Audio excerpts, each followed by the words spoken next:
Welcome to SAI current affairs session.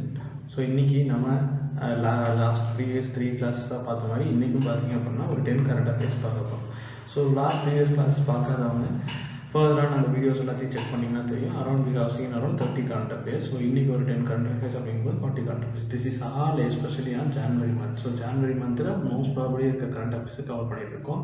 வந்து நான் previously direct கிளாஸஸ்லையும் பார்த்தீங்க அப்படின்னா நான் உங்களுக்கு ஜான்வரி மந்த் கரண்ட் அஃபேர்ஸ் நடத்திருக்கேன். ஸோ ஓவரால் கம்பேர் பண்ணும்போது January month current affairs soon இன்னும் ஒரு 2 to 3 வீடியோஸில் வந்து முடிஞ்சிடும். ஸோ ஃபர்தராக நம்ம February current affairs this all exclusive for an prelims perspective. நம்ம வந்து அடுத்து நம்ம என்ன பண்ண போகிறோம் அப்படின்னா பிப்ரவரி கரண்ட் அஃபேர்ஸ் வந்து பார்க்க போகிறோம். Further on after completing the January current affairs, right? So in this today's class நம்ம என்ன பார்க்க போகிறோம் அப்படின்னா ஃபர்ஸ்ட் enemy property அப்படிங்கும்போது இப்போ நியூஸில் என்ன வந்திருக்கு அப்படின்னா our own government of India is going to sell the enemy properties. So இது பார்த்தீங்க அப்படின்னா யார் பண்ணுறாங்க அப்படின்னா one of the group of ministers, one among the group of ministers like Union Home Ministry and then அது கூட இருக்க subordinate ministries பார்த்தீங்க அப்படின்னா இந்த வேலையை பண்ண போகிறாங்க. So they are going to sell around 9,400 and over 9,400 enemy properties வந்து செல் பண்ண போகிறாங்க. ஸோ இதை செல் பண்ணும்போது என்ன ஆகும் அப்படின்னா it will make around about 1 lakh crore rupees for our own national treasuries. So இந்தியாவோட நேஷனல் ட்ரெஷரி பார்த்தீங்க அப்படின்னா it will gain around 1 lakh crore rupees. So it's huge amount too. So இப்போ பார்த்தீங்க அப்படின்னா enemy propertyனா என்ன அப்படிங்கிறதுக்கான டெஃபினிஷன் நான் கொடுத்துருக்கேன். So whenever a country is going for a war அந்த டைமில் பார்த்தீங்க அப்படின்னா we have to see some properties of our own citizen. இல்லைன்னா பார்த்தீங்க அப்படின்னா வெளியில் இருக்க கண்ட்ரியோட ப்ராப்பர்ட்டிஸை வந்து சீஸ் பண்ண வேண்டியதாக இருக்கும். இப்போ சே ஃபார் எக்ஸாம்பிள் லைக் அவங்க நம்ம கூட ஃபைட் பண்ணிட்டு இருக்கும்போது விட்டுட்டு போன ஆர்ம்ஸாக இருக்கலாம், இல்லை லைக் கைண்ட் ஆஃப் அவங்களோட ரிசல்ட்ஸாக இருக்கலாம். ஸோ அது எல்லாத்தையும் நம்ம என்ன பண்ணுவோம் அப்படின்னா சீஸ் பண்ணியிருப்போம். லைக் அந்த சீசல் ப்ராப்பர்ட்டிஸ் என்ன பண்ணுவாங்க அப்படின்னா ஒரு குரூப் ஆஃப் திங் அந்த we have a like named as custodian of enemy property of India. So அந்த கஸ்டோடியன் பார்த்தீங்க அப்படின்னா they will take care of the enemy properties. So like kind of அந்த custodian of enemy property of India பற்றி தெரிஞ்சுக்கணும்னா இது எப்போ வந்து setup பண்ணாங்க அப்படின்னா 1939 வந்து செட்டப் பண்ணுறாங்க. ஆஃப்டர் திஸ் வேர்ல்டு வார் 2க்கு அப்புறம் டூரிங் திஸ் வேர்ல்டு வார் 2 அப்போ அந்த பார்த்தீங்க அப்படின்னா இதோட லீகல் ஸ்டேட்டஸ் வந்து எப்போ ரெனியூ பண்ணுறாங்க அப்படின்னா 1968 வந்து இதோட லீகல் ஸ்டேட்டஸ் வந்து ரினியூ பண்ணுறாங்க. இதோட ஒர்க்கு யாரு கீழே வருது அப்படின்னா மினிஸ்ட்ரி ஆஃப் ஹோம் அஃபேர்ஸ் கீழே வருது. ஸோ இது வந்து பார்த்தீங்க அப்படின்னா ஒரு quasi judiciary body. So you know about the quasi judiciary body அப்படின்னா என்னென்னா it will have some judiciary privileges while taking the decisions. இவங்க யாருக்கிட்டையும் போயிட்டு பர்மிஷன் வாங்கணும்னு இல்லை, சம் ஆஃப் த மேட்டர்ஸில் மட்டும். ஸோ அந்த பார்த்தீங்க அப்படின்னா இது touring this world India China வார் 1962 இருக்கட்டும், இல்லை இந்தியா பாகிஸ்தான் வார் 1965, 1930, 1971 ஆகட்டும், அந்த டைமில் பார்த்தீங்க அப்படின்னா central government took over properties of our citizens of China and Pakistan in India under the defence of India act. So அதை என்ன பண்ணுவாங்க அப்படின்னா திரும்ப இப்போ வந்து ரீசேல் பண்ண போகிறாங்க. அப்போ வந்து என்ன ஆகும் அப்படின்னா we will get around certain amount of money. So அதுதான் வந்து நம்ம பண்ண போகிறோம். ஸோ இந்த ஆக்டை பார்த்தீங்க அப்படின்னா லைக் 1968 கொண்டு வராங்க. enemy property act 1968. and then பார்த்தீங்க அப்படின்னா இதை எப்போ அமெண்ட் பண்ணாங்க அப்படின்னா 2017 அமெண்ட் பண்ணாங்க. So this are all the news related to the enemy property act. ஃபர்தராக பார்த்தீங்க அப்படின்னா we are moving to the next current affair, postal ballot. So postal ballot அப்படின்னா உங்களுக்கு மைண்டில் ஒன்று ஹிட் ஆகிருக்கும். ஸோ ஜான்வரி மந்தில் பார்த்தீங்க அப்படின்னா டெல்லியில் we had the election. So அந்த எலெக்ஷன் பார்த்தீங்க அப்படின்னா மெயினாக ஒரு முக்கியமான கேஸ் கூட அதில் நடந்துச்சு. பார்த்தீங்க அப்படின்னா பிரிசனர்ஸ்க்கும் ஓட்டு கொடுக்கணும் அப்படின்னு சொல்லி டெல்லி கவர்மெண்ட்டே வந்து கேஸ் போட்டிருந்தாங்க. அந்த டெல்லியில் இருக்க மெனி ஆஃப் த வாலண்டியர்ஸும் அந்த கேஸுக்கு வந்து சப்போர்ட் பண்ணி நிறையா பெட்டிஷன்ஸை வந்து ஃபைல் பண்ணியிருந்தாங்க. பட் என்ன அப்படின்னா in our constitution itself it says that a person is in jail அப்படின்னு இம்ப்ரிசன்மெண்ட்டில் இருக்கும்போது பார்த்தீங்க அப்படின்னா அவங்களுக்கு எல்லா ரைட்ஸுமே வந்து கட் ஆஃப் பண்ணப்படும். Even that includes the voting right too அப்படின்னு சொல்லியிருக்காங்க. Fine. So but apart from that இப்போ நம்ம இந்த கரண்ட் அஃபேர் என்ன பார்க்க போகிறோம் அப்படின்னா this too had a news in January month டெல்லியில் நடந்த எலெக்ஷன் பொறுத்து தான். இது என்ன சொல்லியிருக்காங்க அப்படின்னா person with disability and above the age of 80 can vote their vote by using the postal ballots ன்னு சொல்லியிருக்காங்க. So how come this EVM மிஷினில் வந்து நம்ம postal ballots பண்ணலாம் அப்படின்னா there will be a proxy voter. That proxy voter will carry your vote to this EVM machine. நீங்கள் vote பண்ணி கொடுத்துருவீங்க, அந்த ப்ராக்ஸி ஓட்டர் போய் இவிஎம் மிஷினில் வந்து உங்களோட பேலட் பேப்பரில் என்ன ஸ்டாம்ப் பண்ணியிருக்கீங்களோ அதோட சேம் இவிஎம் மிஷினில் வந்து அந்த பேலட் பேப்பரை யூஸ் பண்ணி ப்ராக்ஸி ஓட்ஸை வந்து ஃபைல் பண்ணுவாங்க. ஸோ இதுக்கு பார்த்தீங்க அப்படின்னா வாலண்டியர்ஸாக we have 4 different kind of people: member of armed forces sub union, member of forces to which provisions of Army Act 1950 applies, member of armed police force of state and serving outside the state, persons who are employed by government of India in post outside India. So இவங்க எல்லாரும் பார்த்தீங்க அப்படின்னா இதில் include ஆகிறாங்க. So this is postal பேலட்டோட major key features. இவங்க எல்லாருமே இருந்தாங்க. ஃபர்தராக இப்போ இவங்களையும் இன்க்ளூட் பண்ணியிருக்காங்க. So this is all about postal ballot. And then இதில் கீழே நம்மளுக்கு under section 62 representation of people act 1951, prisoners are not allowed to vote, but people under preventive detention can cast their vote through the postal ballots. Preventive detentionனா like முன்னெச்சரிக்கை நடவடிக்கையாக நம்ம சிலர் வந்து கைது பண்ணியிருப்போம். அவங்கள நீங்கள் போஸ்டல் பேலட்ஸ் யூஸ் பண்ணி ஓட் பண்ண சொல்லலாம். But apart from that any of the prisoners cannot vote with this postal ballot. So postal ballot யாருக்கெல்லாம் அப்ளை ஆகும் அப்படிங்கிறது தெரிஞ்சிருக்கும்னு நினைக்கிறேன். Member of armed force of union and then member of force of which to which the provision of Army Act 1950 applies, and the member of armed police force of state and serving outside the state, person who are employed by government of India in the post outside India. So இவங்க எல்லாருமே include ஆகிறாங்க. ஃபர்தராக பார்த்தீங்க அப்படின்னா இந்த current அஃபேர்ஸில் both the age of 80 and then பார்த்தீங்க அப்படின்னா person with disabilities can also carry out the postal ballots ன்னு சொல்லியிருக்காங்க. Fine. So this is all about this current affair. Next, blue corner notice. So this blue corner notice is kind of new thing to this current affair session. So இதை பார்த்தீங்க அப்படின்னா மெயினாக இதை யாரை focus பண்ணியிருக்கு அப்படின்னா லைக் இந்த நியூஸை சொல்லியிருக்க மாதிரி recently the Interpol issued a blue corner notice to help and locate the fugitive self-styled godman Nityananda who fled India last year amid allegation of rape and sexual abuse. So பார்த்தீங்க அப்படின்னா நித்யானந்தான்னு ஒருத்தர் இங்கே இருந்தார். அவரே இப்போ தலைவராக இருக்கார். எங்கே இருக்காருன்னு தெரியாது இல்லையா? ஸோ அவரை பிடிக்கிறதுக்காக கொடுக்கப்பட்டது தான் இந்த ப்ளூ கார்னர் நோட்டீஸ்.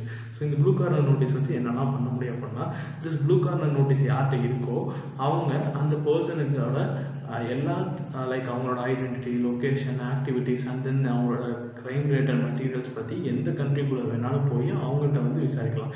இதை யாருக்கு இஷ்யூ பண்ணியிருக்காங்க அப்படின்னா இன்டர்போலுக்கு வந்து இஷ்யூ பண்ணியிருக்காங்க. ஸோ இதை யார் இன்டர்போலுக்கு இஷ்யூ பண்ணுறதுக்கு புஷ் அவுட் பண்ணாங்க அப்படின்னா அவர் ஒன்ஸ் இதை push this thing to this Interpol. So Interpol அப்படிங்கும்போது உங்களுக்கு தெரிஞ்சிருக்கும் international criminal police organisation. So that's it for blue corner notice. Blue corner நோட்டீஸ்னா ஒன்றும் இல்லை, அது ஒரு கைண்ட் ஆஃப் ஒரு வாரண்ட் பேப்பர் மாதிரி. அந்த வாரண்ட் பேப்பர் யூஸ் பண்ணி நீங்கள் அந்த கிரிமினல் பீப்புளோட ரெக்கார்ட்ஸு, அவங்களோட இன்ஃபர்மேஷன்ஸு எல்லாத்தையும் வந்து கேதர் பண்ணிக்கலாம். அதுக்கு எல்லா கண்ட்ரியும் சப்போர்ட் பண்ணணும். அதுதான் வந்து ப்ளூ கார்னர் நோட்டீஸ். அந்த பார்த்தீங்க அப்படின்னா அபவுட் திஸ் இன்டர்போல் எப்போ வந்து ஃபார்ம் பண்ணாங்க அப்படின்னா 1923 ஃபார்ம் பண்ணுறாங்க. அந்த பார்த்தீங்க அப்படின்னா அதோட ஹெட் குவார்ட்டர் லியோனில் இருக்குது, that is city in France. அந்த பார்த்தீங்க அப்படின்னா அது 194 கண்ட்ரீஸுமே வந்து மெம்பராக இருக்காங்க. இன்டர்போல் அப்படிங்கிறது என்னன்னா international criminal police organisation. Throughout the world criminal procedures எல்லாத்தையும் லீட் பண்ணுறதுக்காக இருக்க ஒரு ஆர்கனைசேஷன் தான் வந்து this Interpol. Fine. So next current affair. So to the next current affair, Libya summit. So இந்த லிபியா சமிட் எதுனால நடந்துச்சு அப்படின்னா, லிபியன் வார் ரீசென்ட்லி பார்த்தீங்க அப்படின்னா பெரிய லெவலில் பேசப்பட்டது. லைக் ஈரான், ஈராக் இது மாதிரி பார்த்தீங்க அப்படின்னா இப்போ லிபியா வாரம் பார்த்தீங்கன்னா மேஜராக பேசப்பட்டுச்சு. எதனால அப்படின்னா இட்ஸ் லைக் நேச்சுரல் ரிசோர்ஸஸ்க்காக அந்த இன்டர்னல் டிஸ்டர்பன்ஸ்னால இதனால பெரிய லெவலில் ஒரு பாதிப்பு இருந்துச்சு. ஸோ அதை அதை வந்து ஒரு கண்டெயின் பண்ண பண்ணி தான் திஸ் லிபியா சமிட் இருந்துச்சு. இந்த லிபியா சமிட்டில் யாரெல்லாம் பார்ட்டிசிபேட் பண்ணாங்க அப்படின்னா head states and law maker from Russia, Algeria, Turkey, Egypt and then United Arab Emirates, UAE and பார்த்தீங்க அப்படின்னா France, Italy, Britain, China and then USA. இவங்க எல்லாரும் சேர்ந்து எங்கே கேதர் ஆனாங்க அப்படின்னா பெர்லினில் கேதர் ஆனாங்க டு டிஸ்கஸ் அபவுட் திஸ் லிபியாஸோட ஃபியூச்சரை பற்றி டிஸ்கஸ் பண்ணிருக்காங்க. ஸோ லிபியாவில் என்னெல்லாம் பண்ணக்கூடாது, அது என்னெல்லாம் இருக்கணும் அப்படின்னு சொல்லி சில விஷயங்களை பற்றி அவங்க டிஸ்கஸ் பண்ணுறாங்க. இந்த சமிட்டோட மெயின் கோலே என்ன அப்படின்னா அதர் கண்ட்ரிஸ் வந்து லிபியாவுக்குள்ள வெப்பன்ஸோ இல்லை ட்ரூப்ஸோ இல்லை ஃபினான்சிங்காவோ அவங்க மேலே வார் பண்ணக்கூடாது அப்படின்னு சொல்லி டிஸ்கஸ் பண்ண ஆரம்பிச்சாங்க. அந்த பார்த்தீங்க அப்படின்னா இது ஒரு மெயின் கீ ஃபேக்டர்ஸாக கீ பாயிண்ட்ஸாக வந்து சில பாயிண்ட்ஸ் வந்து அவங்க இன்டர்ன் பண்ணுறாங்க. என்ன அப்படின்னா லிபியாவோட இன்டர்னல் அஃபேரில் இன்டர்நேஷ்னல் ஆக்டர்ஸ் யாருமே வந்து பார்ட்டிசிபேட் பண்ணக்கூடாது அப்படின்னு சொல்லுவாங்க. ஸோ இந்த இடத்துல இன்டர்நேஷ்னல் ஆக்டர்ஸ் அப்படின்னு ஒரு வேர்ட் இருக்கும். தட்ஸ் நத்திங் பட் நம்ம ஆக்டர்ஸை வந்து டிஃப்ரெண்ட் கைண்டில் வந்து பிரிச்சுக்கலாம். இந்த இடத்துல இன்டர்நேஷ்னல் ஆக்டர்ஸ் அப்படிங்கிறது யார் அப்படின்னா லைக் இன்டர்நேஷ்னல் லெவலில் இருக்க பெரிய கண்ட்ரிஸ் எல்லாத்தையும் நம்ம என்ன சொல்லுவோம்னா இன்டர்நேஷ்னல் ஆக்டர்ஸ்னு சொல்லுவோம். லைக் இதே மாதிரி பார்த்தீங்க அப்படின்னா நான் இன்டர்நேஷ்னல் ஆக்டர்ஸ், ஸ்டேட் ஆக்டர்ஸ்னு சொல்லி எண்ணப்பட வேர்டிங் இருக்குது. ஸோ ஃபர்தராக அது கொஞ்சம் டீட்டெயில்டு சாப்டர், அது நமக்கு தேவையில்லை. பட் இன்டர்நேஷ்னல் ஆக்டர் அப்படின்னா இந்த வேர்ல்டோட சர்டைன் டெசிஷன்ஸை வந்து எடுக்கிற அளவுக்கு இருக்க பவர் இருக்க கண்ட்ரிஸ் தான் நம்ம என்ன சொல்லுவோம்னா இன்டர்நேஷ்னல் ஆக்டர்ஸ்னு சொல்லுவோம். ஸோ அது பார்த்தீங்க அப்படின்னா அதே மாதிரி சீஸ் ஃபயர் பண்ணணும், தட் மேபி டிக்ரீஸ் ஆகலாம், இல்லை பெர்மனன்ட் சீஸ் ஃபயராக இருக்கலாம். தென் பார்த்தீங்கன்னா ஹாஸ்டேஜை வந்து சஸ்பெண்ட் பண்ணணும் அப்படின்னு சொல்லி நிறையா ஃபீச்சர்ஸ் வந்து இதில் வந்து எஸ்டாப்ளிஷ் பண்ணாங்க. தென் பார்த்தீங்க அப்படின்னா லிபியாவோட டெவலப்மெண்ட்டுக்காக, தென் பார்த்தீங்க அப்படின்னா அவங்களோட ஓன் பொலிட்டிக்கல் டெமோக்ரஸியை வந்து டெவலப் பண்ணணும் அப்படிங்கிறங்காட்டி யூஎன் சப்போர்ட் பண்ணுறதா சொல்லியிருக்காங்க. அதுக்காக பண்ணாதான் யூஎன் சப்போர்ட் மிஷன் இன் லிபியா அப்படின்னு சொல்லி ஒரு சமிட்டும் லைக் கைண்ட் ஆஃப் ஒரு மிஷனும் வந்து அவங்க ப்ரொமோட் பண்ண ஆரம்பிச்சிருக்காங்க. ஸோ இதனால தான் லிபியாவில் இந்த லிபியா சமிட்னால தான் நியூஸஸ். ஸோ நெக்ஸ்ட் கரெக்டாக regulating minority education institution. This is all about India's minority education institutions.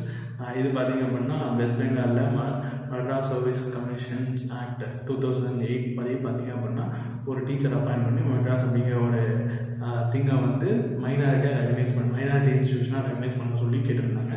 இதில் சுப்ரீம் கோர்ட் வந்து என்ன சொல்லியிருக்காங்க அப்படின்னா a state can have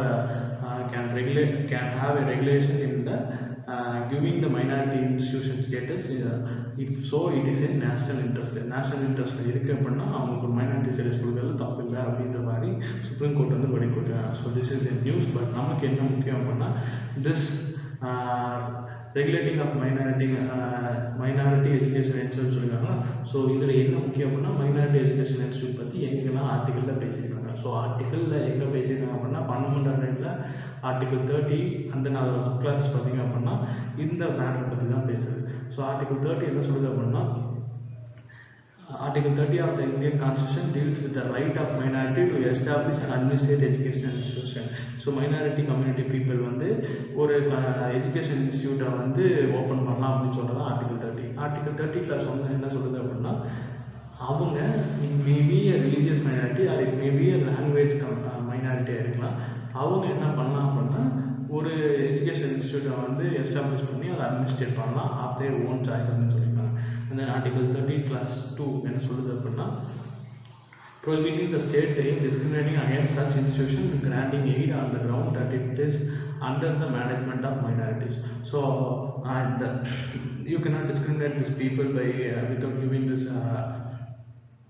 aid and then அவங்களோட ஃபெசிலிட்டிஸ் எல்லாத்தையும் வந்து நீட்ஸ் எல்லாத்தையும் வந்து கொடுக்காமல் இருக்கக்கூடாது அப்படின்ற சொல்லுங்கள். திஸ் ஆர்டிகல் 30 கிளாஸ் 2 மெயினாக நோட் பண்ண வேண்டிய விஷயம் என்னன்னா this is not all talking about religious minority, it also talks about this language minority too. Fine. Okay. So next current affair south China sea. So south China sea அப்படின்னு பார்த்தீங்க அப்படின்னா நம்ம இதை மேஜராக பார்த்தீங்க அப்படின்னா எதுக்காக பார்க்கணும் அப்படின்னா திஸ் இஸ் லாங் பேக் டைம்ங்கிறது ஒரு பெரிய விஷயம். ஏன் அப்படின்னா சைனா வந்து டாமினேட் பண்ணி சவுத் சைனா சீயை வந்து அவங்க கண்ட்ரோலுக்கு கொண்டு வரணும் அப்படின்னு சொல்லி முடிவு பண்ணுறாங்க. ஸோ இதுக்காக பல முயற்சிகள் எடுக்கிறாங்க. லைக் 9-9 இருக்கலாம். அதுன்னு பார்த்தீங்க அப்படின்னா இது மெயினாக எதனால பண்ணாங்க அப்படின்னா they are putting this OBOR like one belt one road initiative வந்து பண்ணுறாங்க. அந்த ஒன் பெல்ட் ஒன் ரோட் இனிஷியேட்டிவோட மெயின் ஃபேக்டர் என்ன அப்படின்னா சீஸோட பாயிண்ட்ஸ் எல்லாத்தையும் வந்து கனெக்ட் பண்ணி இன்டீரியர் டிரான்ஸ்போர்ட்டை வந்து டெவலப் பண்ணுறது தான். ஸோ அதில் மேஜராக கனெக்ட் ஆகிற சி என்ன அப்படின்னு பார்த்தீங்க அப்படின்னா இந்த சவுத் சைனா சி. ஏன் அப்படின்னா இதை சுற்றி நிறைய குட்டி குட்டி ஐலாண்ட்ஸ் இருக்குது. ஸோ டிரான்ஸ்போர்ட் அப்படிங்கிறது கொஞ்சம் ஈஸியாக இருக்கும். ஸோ அதனால தான் வந்து பார்த்தீங்க அப்படின்னா இந்த சவுத் சைனா சி ஒரு மேஜர் இஷ்யூவாக இருக்குது. ஸோ இந்த சவுத் சைனா சி அப்படின்னு பார்க்கும்போது பார்த்தீங்க அப்படின்னா இதில் என்ன அப்படின்னா சைனா வந்து என்ன பண்ணியிருக்காங்க அப்படின்னா ஒரு ஏர்ஷிப்பை வந்து டிப்ளாய் பண்ணியிருக்காங்க. அது என்ன பண்ணும் அப்படின்னா ரெகுலராக சவுத் சைனா சியோட ஆக்டிவிட்டீஸை வந்து மானிட்டர் பண்ணும். ஸோ ஆக்டிவிட்டீஸை மானிட்டர் பண்ணும்போது பண்ணும் அப்படிங்கிற பட்சத்தில் அங்கே என்ன இது யாருக்காக எக்ஸ்பெஷலாக பண்ணிக்கிறாங்க அப்படின்னா US கவர்மெண்ட்டுக்காக பண்ணியிருக்காங்க. ஸோ இப்போ என்ன பண்ணுறாங்க அப்படின்னா சைனா இதோட அப்பர் ஹேண்டை வந்து காட்டணும் அப்படின்றத வந்து முடிவு பண்ணியிருக்காங்க. ஸோ அந்த அப்பர் ஹேண்டை காட்டும் போது இந்த சுற்றி இருக்க கண்ட்ரீஸும் பார்த்தீங்க அப்படின்னா பெரிய லெவலில் பாதிப்படையுது. ஸோ இப்போ சவுத் சைனா சி அப்படின்னு பார்க்கும்போது நம்ம பார்டர் கண்ட்ரீஸ் என்னென்னலாம் இருக்குதுன்னு பார்க்கணும். பார்டரில் பார்த்தீங்க அப்படின்னா மெயினாக வியட்நாம் இருக்குது. அண்ட் தென் பார்த்தீங்க அப்படின்னா Malaysia, Singapore, Brunei, and then Philippines இருக்குது. Even we have some part of this Thailand இருக்குது, கம்போடியா இருக்குது. அண்ட் தென் பார்த்தீங்க அப்படின்னா சைனாக்குள்ளே இருக்க லைக் சைனா டிபெண்டன்ட் இண்டிபெண்டன்ட் ஸ்டேட்ஸ்னு சொல்லுவோம். அந்த மாதிரி ஹாங்காங் இருக்குது, டைவான் இருக்குது. ஸோ இது எல்லாமே பார்த்திங்க அப்படின்னா பெரிய லெவலில் இந்த சிஏவை தான் வந்து ஒரு பேஸ் பாயிண்ட்டாக வச்சு they are acting with their resources and then they're travelling things எல்லாமே. ஸோ இதை டேக் ஓவர் பண்ணிட்டாங்க அப்படின்னா தேவையில்லாத அப்பரண்ட் சைனா அப்பரண்ட் வச்சுக்குவோம். அப்படிங்கிற பட்சத்தில் இந்த கண்ட்ரிஸ்க்கு பெரிய லெவலில் டிஸ்டர்பன்ஸாக இருக்குன்னு சொல்லி யூஎன்லாம் already has a claim to. So that's another point. So இதோட மெயின் கீ பாயிண்ட்ஸ் என்ன அப்படின்னு பார்த்தீங்கன்னா ஸ்ட்ராட்டஜிக் லொகேஷன். இந்த லொக்கேட் ஆகிற area it is connecting Asia, Europe, Africa. So இது மேஜர் ஒரு கீ பாயிண்ட்டாக இருக்குது. இது தாண்டி நீங்கள் வந்தீங்கன்னா போது இந்தியன் ஓஷன் வழியாக you can travel around Africa and then Russia, even with Europe பார்த்தீங்க அப்படின்னா மேலே நீங்கள் ஈஸியாக ட்ராவல் பண்ண முடியும். ஸோ ஃபர்தர் பார்த்தீங்க அப்படின்னா இது டோட்டலாக பார்த்தீங்க அப்படின்னா 3.37 ட்ரில்லியன் ஆஃப் அமௌண்ட்ஸை வந்து இன்டர்நேஷனல் ட்ரேடில் வந்து இது கான்ட்ரிபியூட் பண்ணுது. நேச்சுரல் ரிசோர்ஸஸ்ன்னு பார்த்தீங்க அப்படின்னா இந்த இடத்துல நேச்சுரல் கேஸஸ், ஆயில்ஸ்ன்னு சொல்லி நம்பர் ஆஃப் மெட்டீரியல்ஸும் வந்து இங்கே அவைலபிளாக இருக்குது. ஃபிஷரிஸ் பார்த்தீங்க அப்படின்னா வேர்ல்டு ஃபிஷரியில் 10% ஆஃப் ஃபிஷரிஸ் வந்து இது கான்ட்ரிபியூட் பண்ணுது. So it has like kind of ஒரு ஹண்ட்ரட்ஸ் ஆஃப் மில்லியன் பீப்புளுக்கு வந்து இது வந்து ஒரு வாழ்வாதாரமாக இருந்திருக்கு. ஸோ இதனால தான் வந்து இந்த சவுத் சைனா சீ ஒரு மேஜர் இஷ்யூவாக இருந்திருக்கு. ஸோ வித் திஸ் நியூஸ் நீங்கள் சவுத் சைனா சீயை பற்றி படிக்கும்போது நீங்கள் எதை மெயினாக ஃபோக்கஸ் பண்ணணும் அப்படின்னா this neighbouring countries and then south China border பண்ணிக்கிற கண்ட்ரிஸ் ஃபர்தரான்னு பார்த்தீங்க அப்படின்னா அதோட கேபிட்டல் லைக் பிலிப்பைன்ஸ் அப்படின்னா Manila, and then like China, Vietnam, Cambodia, Thailand, Malaysia, Singapore அப்படின்னு சொல்லி இருக்கிற எல்லா கண்ட்ரியும் அந்த கண்ட்ரியோட கேபிட்டல்ஸும் ரொம்ப முக்கியம். Fine. So this is all about south China sea. South China sea ஒரு கரண்ட் அஃபேர்ஸ் தான். ஃபர்தராக நம்ம நெக்ஸ்ட் கரண்ட் அஃபேர் மூவ் ஆகலாம். Bodo peace accord. So this people who are speaking this Bodo language had this peace accord with the central government and Assam government. So in the Bodo language பார்த்தீங்க அப்படின்னா 22 scheduled language, schedule 8ல இருக்க 22 languagesல பார்த்தீங்க அப்படின்னா one of த லாங்குவேஜாக இருக்குது. அந்த பார்த்தீங்க அப்படின்னா this Bodo peace accord பார்த்தீங்க அப்படின்னா third Bodo peace accord. It's a tri-party agreement, 3 பார்ட்டிக்கான அக்ரிமெண்ட். அதில் ஃபர்ஸ்ட் பார்த்தீங்க அப்படின்னா சென்ட்ரல் கவர்மெண்ட் இருக்குது, அண்ட் தென் பார்த்தீங்கன்னா அசாம் கவர்மெண்ட் இருக்குது, அண்ட் தென் பார்த்தீங்க அப்படின்னா national democratic front of Bodoland அப்படின்னு சொல்லி ஒரு குரூப் ஆஃப் பீப்புள் இருக்காங்க, இன்சர்ஜென்ட் குரூப். அவங்க கூட பார்த்தீங்க அப்படின்னா இந்த சைன் வந்து நடந்திருக்கு. இந்த சைன் எப்போ நடந்துச்சு அப்படின்னா 27 ஜனவரி 2020 வந்து நடந்திருக்கு. ஸோ இது வந்து பார்த்தீங்க அப்படின்னா ஒரு பெரிய பிரச்சனையை வந்து பீஸுக்கு கொண்டு வரணும், லாங் லாஸ்டிங். இது பார்த்தீங்கன்னா way back first time Bodo people வந்து தனி லேண்ட் வேணும்னு கேட்டப்பருந்து ஆரம்பித்த பிரச்சனை தான். ஃபர்தராக பார்த்தீங்க அப்படின்னா அதை கம்மி லைக் அதை பீஸ்ஃபுல்லாக முடிக்கும்னு சொல்லி அந்த பீஸ் அக்ரிமெண்ட் வந்து சைன் பண்ணுறாங்க. ஃபர்தராக இது வந்து தேர்ட் டைம் இது சைன் நடக்குது. ஸோ இதில் பார்த்தீங்க அப்படின்னா மெயின் ஃபேக்டர்ஸாக இதில் என்னெல்லாம் சொல்லியிருக்காங்க அப்படின்னா லைக் இந்த people who are all living in this hilly regions அவங்களுக்கு பார்த்தீங்க அப்படின்னா ஷெட்யூல்டு ஹில் ட்ரைப் ஸ்டேட்டஸ் கொடுக்குறோம் அப்படின்னு சொல்லியிருக்காங்க. அண்ட் தென் அஃபிஷியல் லாங்குவேஜில் இந்த தேவநாகரி ஸ்கிரிப்டை யூஸ் பண்ணி அசாமில் இருக்க அசம்பிளிஸ்லேயோ அசாமோட அசோசியேட்டிவ் திங்ஸில் வந்து யூஸ் பண்ணிக்கலாம். இதோட அஃபிஷியல் லாங்குவேஜாக போடோவை வந்து யூஸ் பண்ணிக்கலாம்னு சொல்லியிருக்காங்க. அண்ட் தென் பார்த்தீங்க அப்படின்னா மோர் தென் 1,500 crore rupees-ஐ வந்து 3 வருஷத்துக்கு வந்து ஸ்பெஷல் டெவலப்மெண்ட் பேக்கேஜாக வந்து இவங்க ப்ரொவைட் பண்ண போகிறாங்க. ஸோ இந்த போடோ பீப்புளுக்கு கவர்மெண்ட் என்ன நம்பர் ஆஃப் சப்போர்ட் பண்ணுது. ஏன் அப்படின்னா this Bodo land back in time பார்த்தீங்க அப்படின்னா ஒரு பெரிய லெவல் டிஸ்பியூட்டட் ஏரியாவாக இருந்துச்சு. இந்த பீப்புள் வந்து எங்களுக்கு தனி கண்ட்ரி வேணும், தனி ஸ்டேட் வேணும் அப்படின்னா சொல்லி கேட்டுட்டு இருந்தாங்க. ஸோ அதை கண்டெயின் பண்ணணும் அப்படின்றக்காண்டி தான் வந்து இதை கம்மி பண்ணி நம்ம இந்த பீஸ் அக்கார்டை சைன் பண்ணி இப்போ வரையுமே வந்து போடோ வந்து மேஜராக போடோ பீப்புள் எங்கே இருக்காங்க அப்படின்னா அசாம் ரீஜியனில் இருக்காங்க, லைக் பிரம்மபுத்திராவோட அப்பர் ரீஜியனில். ஸோ அந்த ரீஜியன்ஸோட இருக்க பீப்புளுக்கு எல்லாத்துக்கும் வந்து நம்ம ஃபர்தரான திங்ஸை வந்து நம்ம ப்ரொவைட் பண்ணிகிட்டே இருக்கோம். இதில் நீங்கள் மேஜராக இந்த சைடு ஒரு மேப் பார்க்கலாம். அந்த மேப்பில் பார்த்தீங்க அப்படின்னா ஒரு 4 பிளேஸ் இருக்கும். அந்த 4 பிளேஸையும் வந்து லைக் வெஸ்ட் டு ஈஸ்ட் வந்து நீங்கள் மனப்பாடம் பண்ணிக்கலாம். ஏன் அப்படின்னா கொஸ்டின் பேப்பரில் they will ask the arrangement of this 4 areas. ஏன்னா இந்த 4 ஏரியாஸும் போடோ பீப்புள் லீவ் லைக் வாழ்ந்துட்டு இருக்கிறது பெரிய ரீஜன். ஸோ அதனால் இதை நீங்கள் வந்து மனப்பாடம் பண்ணிக்கலாம். ஓகேங்களா? So next current. So Indian cyber crime coordination centre. So இந்த சென்டர் பார்த்தீங்க அப்படின்னா புதுசாக வந்து இனாகிரேட் பண்ணியிருக்காங்க. யார் இனாகிரேட் பண்ணியிருக்காங்க அப்படின்னா union ministry of home affairs வந்து இனாகிரேட் பண்ணியிருக்காங்க. யார் கூட சேர்ந்து இனாகிரேட் பண்ணியிருக்காங்க அப்படின்னா லைக் நேஷ்னல் சைபர் கிரைம் கூட சேர்ந்து இவங்க வந்து இது இனாகிரேட் பண்ணியிருக்காங்க. Indian cyber crime coordination centre 14C. So ஓகேங்களா? So it was launched by national cyber crime reporting portals. So இதை எதுக்காக மேஜராக எதுக்காக சைபர் கிரைம் இவ்வளோ தூரம் நம்ம வந்து ஃபோக்கஸ் பண்ணோம் அப்படின்னா இந்தியாவில் ரீசெண்ட் டேஸில் சைபர் கிரைம் ரிப்போர்ட் வந்து பெரிய லெவலில் ஒரு டிஸ்டர்பன்ஸ் ஆகிருக்கு. இந்த டிஸ்டர்பன்ஸை குறைக்கணும் அப்படின்ற கொண்டு வந்தது தான் வந்து இந்த சைபர் கிரைம் போர்ட்டலே. மேஜர்லி பார்த்தீங்க அப்படின்னா not only data theft, even money theft நடக்குது. அந்த பார்த்தீங்கன்னா ப்ரைவசி தெஃப்ட் நடக்குது. லைக் நீங்களே பார்த்துக்கலாம், ஈவன் ஆதார் கார்டு டீட்டெயில்ஸ் கூட ஈஸியாக வந்து அவுட் ஆகுது அப்படின்றங்காட்டி இந்த சைபர் கிரைம் போர்ட்டல்ஸை வந்து பெரிய லெவலில் டெவலப் பண்ணணும் அப்படின்னு சொல்லி இந்தியன் கவர்மெண்ட் வந்து அதிகமாக ஃபண்டை வந்து இதுக்காக ரிலீஸ் பண்ணுறாங்க. ஸோ இந்த ஸ்கீம் படி பார்த்திங்க அப்படின்னா இந்த ஸ்கீமை எப்போ செட் பண்ணலாம்னு முடிவு பண்ணாங்க அப்படின்னா அப்ரூவல் கொடுத்தது அக்டோபர் 2018.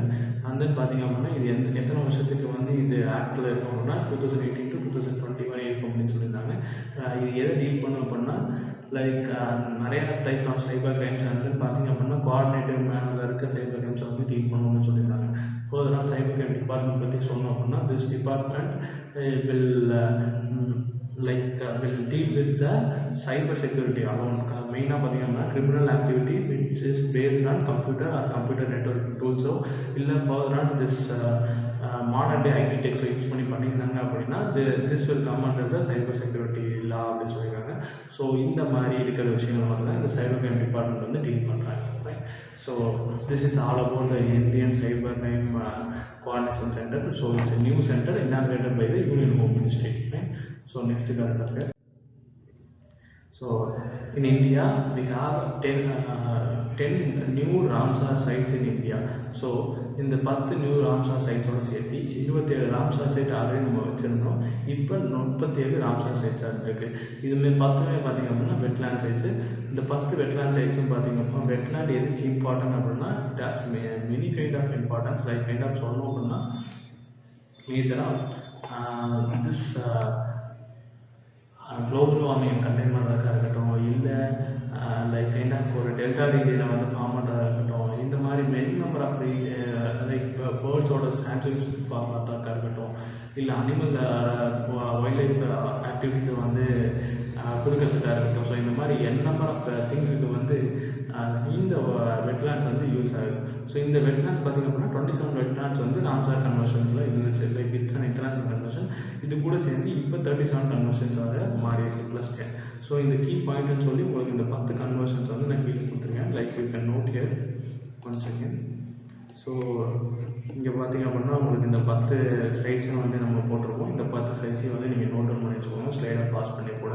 ஃபர்தராக பார்த்தீங்கன்னா ராம்சார் கன்வென்ஷன் பற்றி ஆங்கில சைடில் கொடுத்துருக்கோம். ஸோ ராம்சார் கன்வென்ஷன் பார்த்திங்க அப்படின்னா ஸோ இட்ஸ் இன்டர்நேஷ்னல் ட்ரீட்டி. இதை பார்த்திங்க அப்படின்னா லைக் லீகலாக நம்ம என்ன பண்ணுவோம் அப்படின்னா national actions and then conservations and then இதில் இருக்க திஸ் வெட்லேண்ட்ஸு இது எல்லாத்தையும் வந்து இனாகிரேட் பண்ணி இந்த வெட்லேண்டோட இம்பார்ட்டன்ஸை பற்றி ஒரு அவேர்னஸ் கொடுக்குறது. அண்ட் தென் இந்த வெட்லேண்ட்ஸை வந்து ஸ்பாயில் பண்ணாமல் பார்த்துக்கணும் அப்படின்னு சொல்லி கொண்டு வந்தது இந்த ராம்சார் கன்வென்ஷன். இந்த கன்வென்ஷனை எப்போ சைன் பண்ணாங்க அப்படின்னா 1971 சைன் பண்ணுறாங்க. எங்கே சைன் பண்ணுறாங்க அப்படின்னா ஈரானியன் சிட்டி ராம்சார் அப்படின்ற ஒரு இடத்துல தான் சைன் பண்ணுறாங்க. So that is named as Ramsar convention. Is the one of the oldest intergovernmental record for the preserving the ecological character of wetlands. ஓகேங்களா? ஸோ இந்த ராம்சார் கன்வென்ஷனோட 6 இன்டர்நேஷ்னல் ஆர்கனைசேஷன்ஸும் partner இருக்காங்க. அதில் ஒன் ஆஃப் த பார்ட்னர் பார்த்திங்க அப்படின்னா like bird life internationals, and then பார்த்திங்க அப்படின்னா IUCN இருக்குது, IWMI இருக்குது, அண்ட் தென் பார்த்திங்கன்னா WWF இருக்குது, WWD இருக்குது, அண்ட் தென் வெட்லேண்ட் இன்டர்நேஷ்னல்ஸ் இருக்குது. ஸோ இவங்க எல்லாருமே இந்த ராம்சார் கன்வென்ஷனில் முக்கியமான ஒரு பங்கு வகிக்கிறாங்க. ஸோ இதில் நீங்கள் மேஜராக நோட் பண்ண வேண்டிய பாயிண்ட்டு ராம்சார் அப்படிங்கிறது ஒரு city that is located in Iran. அந்த ராம்சார் கன்வென்ஷன் எப்போ சைன் பண்ணாங்க அப்படின்னா 1971. வேர்ல்டு நேஷன்ஸ் எல்லாமே பார்த்திங்க அப்படின்னா மோஸ்ட்லி இந்த ராம்சார் கன்வென்ஷனில் வந்து பார்ட்டிசிபேட் பண்ணுறாங்க. இந்தியாவில் 37 நேஷன்ஸாக வந்து 37 ரீஜியன்ஸாக வந்து நம்ம ராம்சார் ரீஜியன்ஸாக வந்து இப்போ ரெகனைஸ் பண்ணியிருக்கோம். சரிங்களா? So to the next current affair, urban lakhs. So இந்த அர்பன் லேக்ஸ் நீங்கள் கேள்விப்பட்டிருப்பீங்க, அர்பன் சிட்டிஸ், அர்பன் ஐலாண்ட்ஸு அப்படின்னு சொல்லி நீங்கள் கேள்விப்பட்டிருப்பீங்க. ஸோ அதில் ஒன் ஆஃப் த டைம் தான் வந்து இந்த அர்பன் லேக். இந்த அர்பன் லேக் பார்த்தீங்க அப்படின்னா மேஜராக பெரிய லெவலில் என்ன கான்ட்ரிபியூட் பண்ணுது அப்படின்னா லைக் குளோபல் இக்கலாஜிக்கல் சிஸ்டமை வந்து பேலன்ஸ் பண்ணுறதுக்கு இந்த அர்பன் லேக்ஸ் தான் வந்து மேஜராக ஹெல்ப் பண்ணுது. மோஸ்ட் ஆஃப் த சிட்டிஸில் பார்த்திங்க அப்படின்னா சிட்டியோட சென்டர்லேயோ இல்லை சிட்டியோட ஒன் ஆஃப் த ஏரியா பார்த்திங்க அப்படின்னா பெரிய லேக்கை வந்து உங்களுக்கு ஃபைண்ட் அவுட் பண்ண முடியும். ஏன் அப்படின்னா வித்தவுட் தட் லேக் அந்த ரீஜன் பார்த்தீங்க அப்படின்னா குளோபல் வார்மிங்கோட பீக்குக்கு வந்து மூவ் ஆகிருக்கும். ஸோ அந்த குளோபல் எக்கலாஜிக்கல் சிஸ்டமில் வந்து பெரிய லெவல் டேமேஜஸை வந்து ப்ரொவைட் பண்ணியிருக்கும். பட் அதை நீங்கள் வந்து குறைக்கணும் அப்படின்னா இந்த லேக்ஸ் எல்லாம் வந்து மேண்டேட்டரி அப்படின்னு சொல்லியிருக்காங்க. அது யார் வந்து இதை டிடைன் பண்ணுறாங்க அப்படின்னா நேஷனல் கிரீன் ட்ரிபியூனல் அதுதான் வந்து ப்ரொவைட் பண்ணுறாங்க. ஸோ அது ரீசெண்டாக பார்த்தீங்க அப்படின்னா Telangana government are failing to take steps to control the population in Hyderabad Hussain Nagar lake பக்கத்தில் இருக்க பாப்புலேஷன்ஸை வந்து கண்ட்ரோல் பண்ணுறதுக்கு இந்த தெலுங்கானா கவர்மெண்ட் வந்து ஃபெயில் ஆகிட்டாங்க. ஸோ அதை வந்து இந்த நேஷனல் கிரீன் ட்ரிபியூனல் வந்து நோட்டிஃபை பண்ணியிருக்காங்க. நீங்கள் இந்த மாதிரி வந்து அதிகமாக வந்து மக்கள் அந்த இடத்துல பாப்புலேட் ஆக விட்டுட்டீங்க. ஸோ அதை வந்து கண்டெயின் பண்ணுங்க அப்படின்னு சொல்லியிருக்காங்க. ஏன் அப்படின்னா மக்கள் அதிகமாக ஈவன் லேக்கை கூட நம்ம என்ன பண்ணுவோம் அப்படின்னா ஃப்ளாட் போட்டு விற்க ஆரம்பிப்போம். கரெக்டுங்களா? ஸோ அதை கண்டெயின் பண்ணோம் அப்படின்றது தான் இவங்களோட மேஜர் ரீசனாக இருக்குது. And then what is urban lake அப்படிங்கிறதுக்கான இன்ஃபர்மேஷன் கொடுத்துருக்காங்க. According to this national lake conversion plan, a water body having a minimum depth of 3 meters spread over more than 10 hectares and have no or very little aquatic vegetation is considered as a lake. So இதுதான் வந்து நம்ம லேக்குன்னு சொல்கிறோம். இதுதான் வந்து இது சிட்டிக்குள்ளே இருக்குது அப்படிங்கிற பட்சத்தில் நம்ம அர்பன் லேக்குன்னு சொல்லுவோம். ஸோ இந்த அர்பன் லேக்கு எங்கெங்கெல்லாம் த்ரெட்டன்ஸ் வருது அப்படின்னா first thing pollution. So pollution பார்த்தீங்க அப்படின்னா மேஜர் ஒரு த்ரெட்டாக இருக்குது. ஏன் அப்படின்னா அர்பன் லேக்ஸ்லாம் வந்து என்ன பண்ணுவாங்க அப்படின்னா அந்த சிட்டி வேஸ்ட் எல்லாத்தையும் கொண்டு வந்து டம்ப் பண்ண ஆரம்பிப்பாங்க. ஸோ அது ஒரு மேஜர் கைண்ட் ஆஃப் பொல்யூஷனாக இருக்குது. அந்த பார்த்தீங்க அப்படின்னா eutrophication. So you are know about eutrophication, enrichment of mineral இந்த water body, that is known as eutrophication. அந்த என்வால்மெண்ட் அப்படிங்கிறது ஒன்றும் இல்லை, அதோட எக்கனாமிக்கல் நீடுக்காக ஒரு எக்கனாமிக்கல் ஆக்டிவிட்டிக்காக அந்த லேண்ட் ஏரியாவை நம்ம யூஸுக்காக நம்ம யூஸ் பண்ணிக்கிறதா வந்து நம்ம என்ன சொல்கிறோம் என்வால்மெண்ட் சொல்லுவோம். அந்த illegal mining activity, unplanned tourism activity, cultural misuse. So இதனால தான் என்ன ஆகுது அப்படின்னா இந்த அர்பன் லேக்ஸ் எல்லாமே பாதிக்கப்படுது. ஸோ அந்த பாதிப்பில் இருந்து இந்த லேக்ஸ் எல்லாத்தையும் கண்டெயின் பண்ணோம் அப்படிங்கிறது யாரோட வேலை அப்படின்னா நேஷனல் லேக் கன்சர்வேஷன் பிளானோட வேலை. அது யாருக்கு கீழே வருது அப்படின்னா நேஷனல் கிரீன் ட்ரிபியூனல் கீழே தான் வருது. So this is all about this urban lake. So urban lake அப்படின்னு ஏதாவது கேட்டிருக்காங்க. ஏன்னா லாஸ்ட் இயர் பார்த்தீங்க அப்படின்னா அர்பன் ஐலாண்ட் பற்றி ஒரு கொஸ்டின் வந்து. ஸோ இந்த வருஷம் நீங்கள் அர்பன் லேக்லேருந்து எக்ஸ்பெக்ட் பண்ணலாம். இன்னும் you may have a chance to, right? So next this is all about today's current affairs session. நம்ம further பார்த்தீங்க அப்படின்னா another 10 current affairs ஓட most probably on Wednesday we can meet, so that you can have around next 10 current affairs. So இப்படி பார்த்துட்டு January படிச்சா கூட ஜனவரி month current affairs mostly இன்னும் ஒரு ஃப்ரைடே முடிஞ்சிடும். Further we will move on to this February month. So that's it for today's current affairs session. Mostly tomorrow எங்கள் சேனலில் உங்களுக்கு like June month 2019 current affair எடுக்கிறதா இருக்காரு. ஸோ கம்ப்ளீட் கரண்ட் அஃபேர் செஷனாக இருக்கும். Most probably ஒரு 2 to 2.5 hours கிட்ட இருக்கும். So நீங்கள் அதை ஃபுல்லாக மெயின்டைன் பண்ணிங்க அப்படின்னாலே ஜூன் மந்த் வந்து நீங்கள் கவர் பண்ணிக்கலாம். So this is for today's current affair session. I will meet you on the next current affair session and